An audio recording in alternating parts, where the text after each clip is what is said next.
శ్రావణ మాసంలో పూజ చేసేటప్పుడు నైవేద్యం కోసం ఎలాంటి హడావిడి పడవలసిన అవసరం లేదండి. ఇంట్లో ఉన్న పదార్థాలతోనే చాలా ఈజీగా తక్కువ సమయంలో ఈ బెల్లం అన్నం చేసుకోవచ్చు. రుచి ఉండడమే కాకుండా నైవేద్యానికి చక్కగా ఉంటుంది. మరి ఎలా చేయాలో చూద్దాం. ముందుగా స్టవ్ మీద ఒక గిన్నె పెట్టుకొని అందులో 2 టేబుల్ స్పూన్ వరకు నెయ్యి వేసుకోవాలి.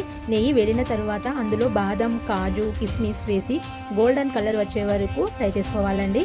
ఇలా ఫ్రై అయిన తర్వాత ఒక బౌల్లో తీసి పక్కన పెట్టుకోవాలి. ఇప్పుడు అదే గిన్నెలో శుభ్రంగా కడిగి నీళ్లు పూర్తిగా వడగట్టిన 1 గ్లాస్ వరకు రైస్ వేసుకొని బాగా కలపాలి. బియ్యం అడుగు అంటకుండా నెమ్మదిగా కలుపుతూ సుమారు 5 మినిట్స్ పాటు వేయించుకోవాలి. ఇలా వేయించుకున్న తర్వాత 1/2 కప్పు వరకు బెల్లం యాడ్ చేసుకొని అంతా కలపాలి. బెల్లం వేసిన తర్వాత అడుగు అంటకుండా 5 మినిట్స్ పాటు నెమ్మదిగా కలుపుతూ ఉండాలి. బెల్లం బియ్యంతో బాగా మిక్స్ అయిన తర్వాత 3 గ్లాస్ వరకు వాటర్ వేసుకోవాలండి. మీకు కొంచెం లూజ్గా కావాలంటే నీళ్లు ఎక్కువ పోసుకోవచ్చు. నాకు మాత్రం పొడి పొడిగా ఉండే టెక్స్చర్ ఇష్టం కాబట్టి 3 గ్లాస్ వాటర్ మాత్రమే వేసుకున్నాను. ఇప్పుడు మూత పెట్టి బియ్యం మెత్తగా ఉడికే వరకు కుక్ చేసుకోవాలి. బియ్యం బాగా ఉడికిన తర్వాత ముందుగా వేయించి పెట్టుకున్న డ్రై ఫ్రూట్స్ ని కూడా ఇందులో వేసి కలుపుకోవాలి. అంతే అండి, మన శ్రావణ మాసం స్పెషల్ బెల్లం అన్నం రెడీ.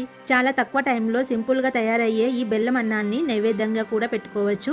చూస్తూనే నోరించేలా ఉండడమే కాదు, తింటే ఆ బెల్లం రుచి, నెయ్యి స్మెల్ అదిరిపోతుంది. ఈ రెసిపీ మీకు నచ్చితే ఒక లైక్ చేయండి. ఇలాంటి మరిన్ని ట్రెడిషనల్ రెసిపీస్ కోసం ఛానల్ ని తప్పకుండా సబ్స్క్రైబ్ చేయడం మర్చిపోవద్దు. మరో మంచి రెసిపీతో మళ్ళీ కలుద్దాం. బాయ్.